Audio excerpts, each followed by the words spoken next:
Moon animation. বুদ্ধিমতী খরগোশ কিভাবে বোকা বাঘকে বোকা বানিয়ে বনের পশুদের রক্ষা করেছিল। হরিশপুরের জঙ্গলে বনের পশু পাখিরা বেশ আনন্দেই দিন কাটাতো, কিন্তু তারই মধ্যে হলো বিপদ। বনের পশুরা বেশ শান্তিতেই নিজেদের মতো আনন্দ করে থাকতো।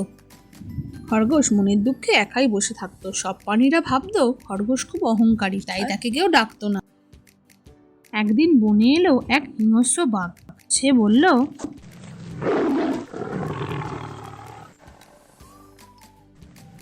আমি এই বনের নতুন রাজা, সবাই আমার কথা শুনবে।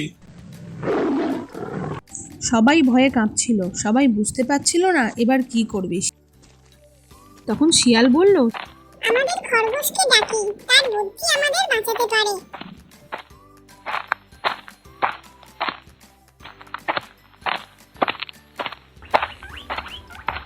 বাবা, কি ব্যাপার, আজ সব বনের পশুরা আমার কাছে আসছে। এরা তো আমার পছন্দই করে না, ভাবে আমি অহংকারী। দেখা যাক কি দরকার এদের। কি বন্ধুরা, আজ তোমরা আমার কাছে? কি হয়েছে তোমাদের? বিপদে পড়েছো বুঝি? বনিয়া, হিংস্র বাঘ এসেছে, সে বলছে আমি বনের রাজা, বাঁচাও ভাই খরগোশ। আমি যাই, যেতে যেতেই একটা বুদ্ধি বানিয়ে নেবো, বাঘকে কিভাবে ফাঁদে ফেলা যায়, বনের বন্ধুদের কিভাবে রক্ষা করা যায়। যাই বাবা, দেখে আসি বাঘকে। তবে বাঘকে হারাতে গেলে মেরে ফেললে হবে না, তাকে শিক্ষা দিতে হবে।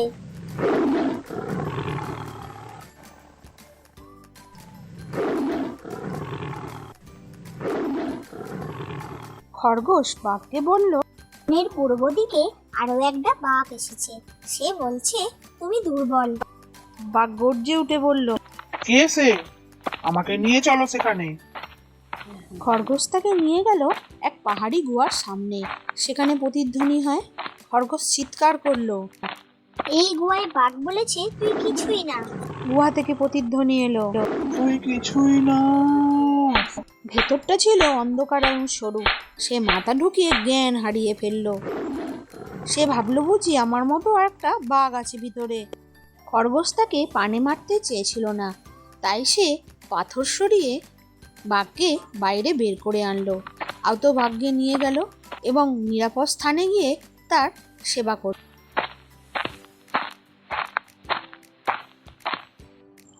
বাঘ তো ভয়ে ভয়ে খরগোশের সঙ্গে যেতে লাগলো।